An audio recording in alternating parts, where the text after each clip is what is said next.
Kings throughout the ancient world and continuing into the modern world, while claiming ancestry to the original king, also imitated him ritually. Kings possessed the Universal Monarch symbolic tokens which endowed them with the authority and power of the original. These emblems are called regalia, or alternatively, crown jewels.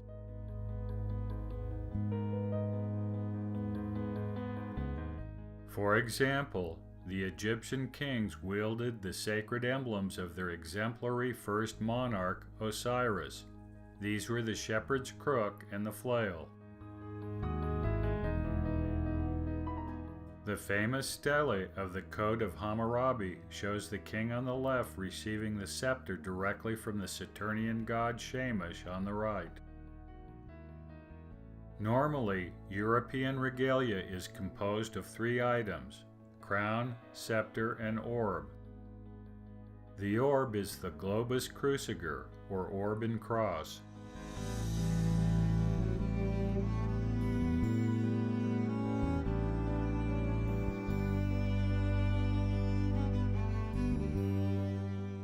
Often it includes a sword, as the regalia of Hungary demonstrates. This set of regalia pieces, crown, scepter, and orb, extends back through the early European kings and into antiquity.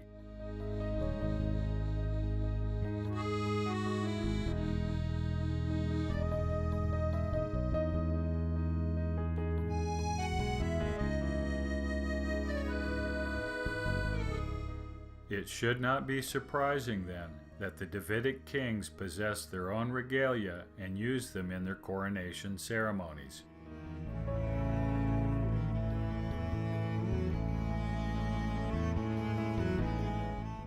As we noted earlier, the rabbinic midrash believed that Aaron's rod was used as a scepter as part of the regalia of the Davidic kings used in the coronation ceremony.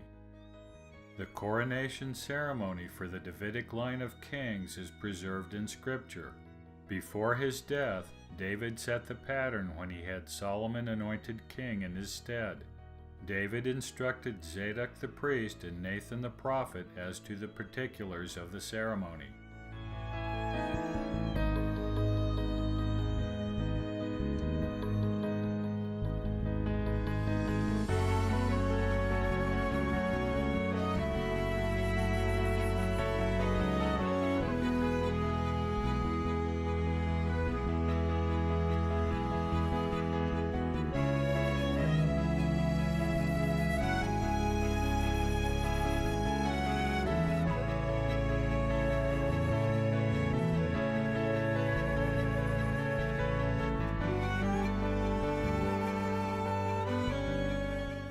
Other than the horn of oil from the tabernacle, there is no mention of the use of regalia in the coronation of Solomon.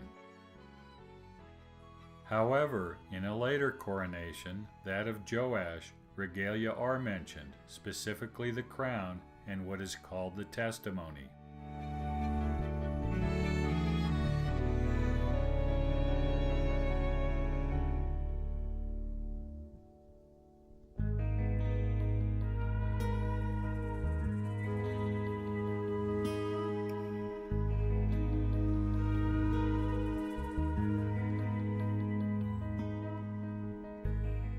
We have previously identified the testimony as the stone tablets of Moses, which were placed in the Ark of the Testimony or the Ark of the Covenant. Many commentators and translators believe that the testimony given to Joash was a copy of the covenant, as the New International Version indicates. But there are other interpretations of this verse and the event it describes. It is important to point out that in the original Hebrew there is no verb immediately preceding the aduth, meaning testimony. So translators who assume that the testimony was given to the new king must insert a verb for the sentence to make sense. The King James Version inserts gave. The New International Version inserts presented, while other translations follow the same pattern. But if the original Hebrew is translated without assumption, then testimony becomes a compound direct object of the verb preceding crown. This would mean that the testimony, whatever it was put on or placed upon the king as was the crown. Some believe that this means the testimony refers to something that was worn, such as a royal robe or a religious phylactery.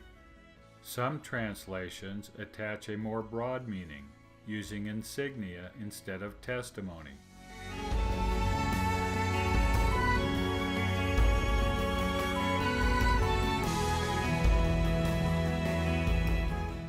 Insignia would imply the royal emblems we now call regalia,